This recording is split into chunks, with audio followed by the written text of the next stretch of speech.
अच्छा सुनो, चैनल को सब्सक्राइब करो, उसके बाद घंटी बजा देना ताकि अगली वीडियो आपसे मिस ना हो पाए। Thank you. अमेरिका की सेना ने वो इतिहास रच दिया है जो बाकी के देश सोच भी नहीं रहे हैं। और जब मैं इस हथियार का नाम आपको बताऊंगा ना तो आप कहेंगे कि क्या बस ये हथियार, लेकिन जब मैं आपको इसका काम बताऊंगा तब आप भी माथा पकड़ लेंगे कि अमेरिका इतनी लंबी सोचकर चल रहा है। तो खैर चलिए बिना समय गंवाए इस वीडियो को शुरू कर लेते हैं और जान लेते हैं अमेरिका की सेना के इस नए कारनामे पर।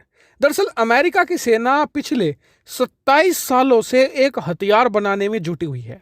कहने को तो ये एक छोटा सा हथियार है, लेकिन इसे बनाने में अमेरिका की सेना के पसीने छूट गए। स्क्रीन पर आप उसे देख भी सकते हैं। इसका नाम है MQ-25। तो क्या है ये? दरअसल ये एक तरीके का ड्रोन है। ये एक एरियल रिफ्यूलिंग ड्रोन है, यानी कि जो लड़ाकू विमान है उन्हें हवा में ही उनकी रिफ्यूलिंग कर दे, उन्हें ईंधन प्रोवाइड करा दे ताकि उन्हें जमीन पर ना आना पड़े। इससे लड़ाकू विमान की रेंज बढ़ जाती है। लेकिन अमेरिका ने इसे बनाया क्यों, इसकी जरूरत क्यों पड़ गई? क्योंकि अमेरिका के पास तो बड़े बड़े एयर रिफ्यूलर हैं, एक साथ 20-20, 30-30 लड़ाकू विमान को रिफ्यूल कर दे। फिर एक ऐसा ड्रोन जो मुश्किल से 2 लड़ाकू विमान को रिफ्यूल कर सकता है। तो इसके पीछे था अमेरिका का एक खास मकसद। दरअसल अगर कहीं पर युद्ध हो रहा है और युद्ध के बीच में किसी लड़ाकू विमान को रिफ्यूल करने की जरूरत पड़ती है तो वहां पर जो रिफ्यूलर जाएगा काफी बड़ा एयरक्राफ्ट होता है।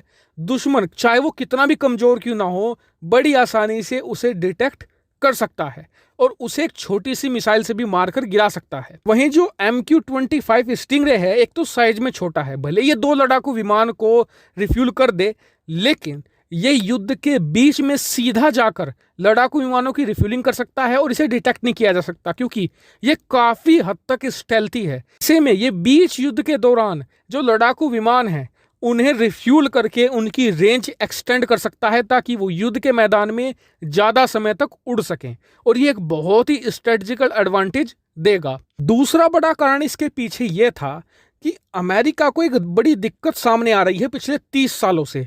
क्या दिक्कत है कि अमेरिका के जो जंगी बेड़े होते हैं, एयरक्राफ्ट कैरियर, स्क्रीन पर आप देख सकते हैं, दुनिया भर में ट्रैवल करते हैं। अब ये क्या करते हैं कि इन पर तैनात होते हैं लड़ाकू विमान, 50-60 लड़ाकू विमान बड़ी आसानी से इस पर आ जाते हैं। और ये जब दुनिया भर में जाते हैं तो इनके लड़ाकू विमान लगातार उड़ते रहते हैं और पेट्रोलिंग भी करते रहते हैं। अब जो लड़ाकू विमान है, अगर वो अमेरिका के किसी एयरबेस के आसपास है तो उसे रिफ्यूल किया जा सकता है, आसान है। लेकिन मान लीजिए कि कहीं पर एयरक्राफ्ट कैरियर ऐसी जगह पर है जहां पर आसपास अमेरिका का सैन्य बेस नहीं है, तो अमेरिका को उस जगह पर ऑपरेशन करने हैं। लड़ाकू विमान जो एयरक्राफ्ट कैरियर है उससे उड़ना शुरू होंगे, ऑपरेशन करेंगे। लेकिन अगर उन लड़ाकू विमानों को रिफ्यूलिंग की जरूरत पड़ गई तो ऐसे में उन्हें रिफ्यूल कैसे करेगा? ऐसे में काम आता है ये 25 स्टिंगरे।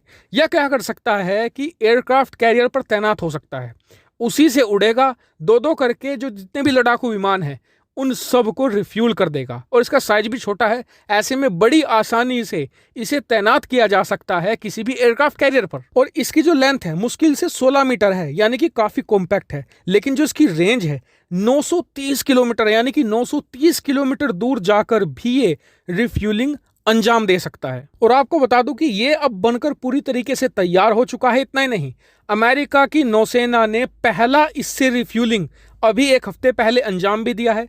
इससे जो एक FA-18 सुपर हॉर्नेट है उसकी रिफ्यूलिंग भी की जा चुकी है। स्क्रीन पर आप उसकी फोटो देख सकते हैं। नहीं, अब अमेरिका की नौसेना में इसे शामिल भी किया जा सकता है। और मेरे ख्याल से अब आप समझ गए होंगे कि क्यों अमेरिका हर साल $750 अरब खर्च करता है। अमेरिका कहता है कि हम पैसा पानी की तरह बहा देंगे, लेकिन हमारी सेना किसी से भी पीछे नहीं होनी चाहिए। अमेरिका का यही एटीट्यूड उसे एक संपूर्ण सुपर पावर बनाता है।